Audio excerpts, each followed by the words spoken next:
Yo, hey guys, Beast back with some more beastly content. Today we are going to be doing a unit showcase over the new Eto. I think we're actually going to be doing it in Arena, which is fun. Mainly because I just recently beat someone with 320k CP, and I only have 299k CP, and I'm using Eto on my team. So there's something I missed on her that makes her really good. And grants them 1 dodge from attack and debuff. Do you hear this? This gives your entire team a dodge. And what it means by that is you take 0 damage just by having this card on your team, guys. So we're going to go ahead and look through the stats and stuff. First things first, let's go ahead and read off just what the card does. So increases all allied characters' basic stats by 18% for 3 turns and grants them 1 dodge from attack and debuff applying skills for 1 turn. So they can't be debuffed and they can't be damaged. How good is that, guys? Now I'm pretty sure there's still a way to damage them somehow because I think I've taken damage before with that active. But I will also go ahead and show you or tell you about the passive. So damage boost. Casting an active skill for the first time during the turn causes all allied characters to deal 15% increased damage for 1 turn. If there is no other surviving allied characters, all characters take damage equal to 15% of their max HP instead. So 15% of max HP damage on Eto if there's no other people living when somehow Eto's there. I don't understand how that would ever work because Eto doesn't do damage. Maybe that when they're a single card they have to do damage. I think that's how Uta works, but I don't actually know how you even view to know what his skill is until you've had him being the only character. But on to the limit level 6. Debuff restriction. Allied characters above 80% HP can only be afflicted with 1 debuff. That's always active as long as you have limit level 6. That's very good. That basically means that you can't take more than 1 debuff. So if you have a debuff, you're not going to get another debuff. And I don't know if it's going to replace the current debuff you have with one of the new ones cast to you, or if it's just going to leave the one you already have. I'm pretty sure it's just going to lock you in on the current debuff you have until that debuff's gone. Then you're going to be able to take 1 more debuff as long as you're over 80% HP. Which, with this character, with this Eto on your team, you're probably going to be, because there's a chance of her making it where you don't do damage just for using her. So you might actually want to use her every single round, because if you use her every single round, seems like you could be immortal. So we're going to check that out soon. That is her skill, that's her passives, that's about all I'm going to tell you about. Also, here's her bonds. She bonds with the Ayato, the Tatara, and she bonds with the Noro. I don't have the Noro. It's okay, it's an attack bond. This is a non-attacking character, so I don't really have to worry about that. Also, I will also mention that my potential has been boosted on her, so just so you know, she has 500 additional defense and 5,100 HP extra. Also, she has this activated, which I also forgot to mention this. Effective also in backup state. Increases allied skill characters' basic stats by 12%. So, while it is only a boost for skill characters, I don't even think I have any other skill characters on my team right now.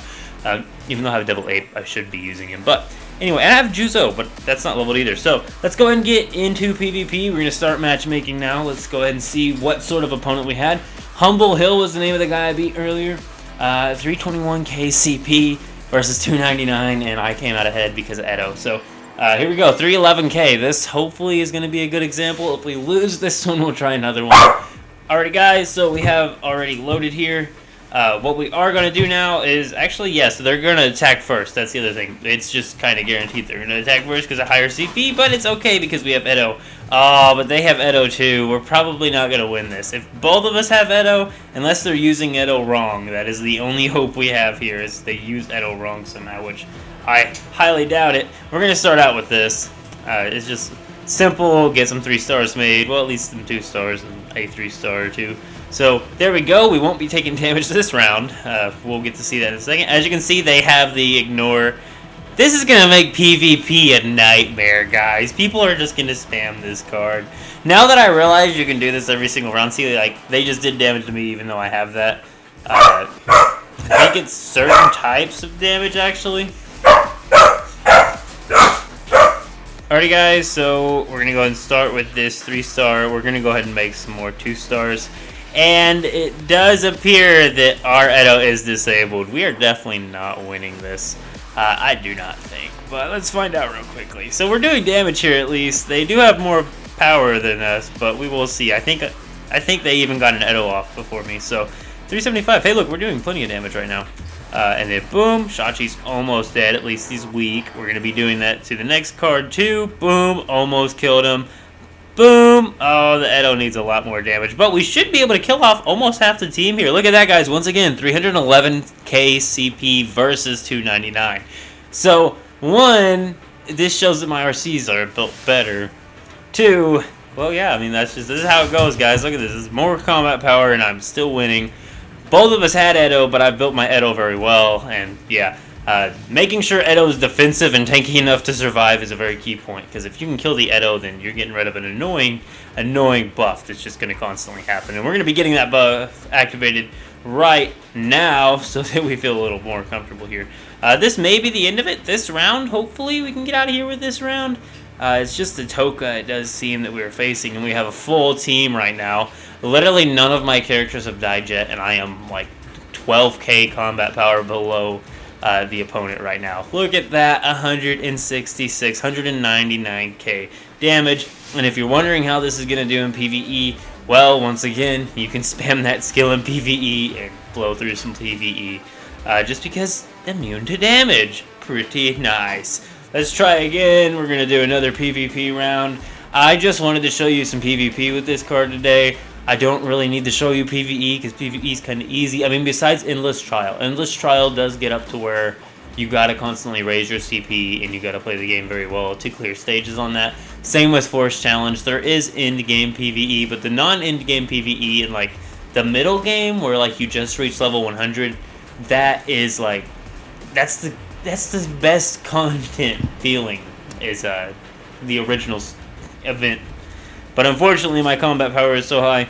Playing that gives me absolutely no feeling of joy just because it's an absolute annihilation, and there is no challenge to it because I'm like 100 and something thousand combat power higher. But once again, I don't know if this was a weaker, or no, I think we started first. So this was a lower combat power PvP, which is going to be really easy. Look at that, 558,000 damage. Alrighty, guys, so we are going to go ahead and finish this off here.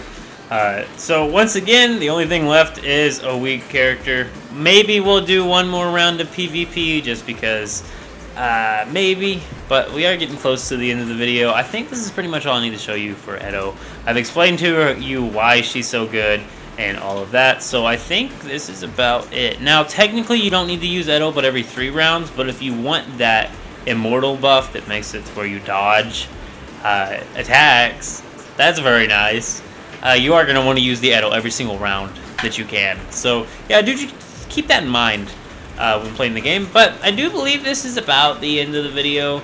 Once again, I will see y'all in the next unit showcase. I just figured we'd do some PvP because this card is going to shine in PvP. I literally beat a 320k combat power person earlier just because of Edo.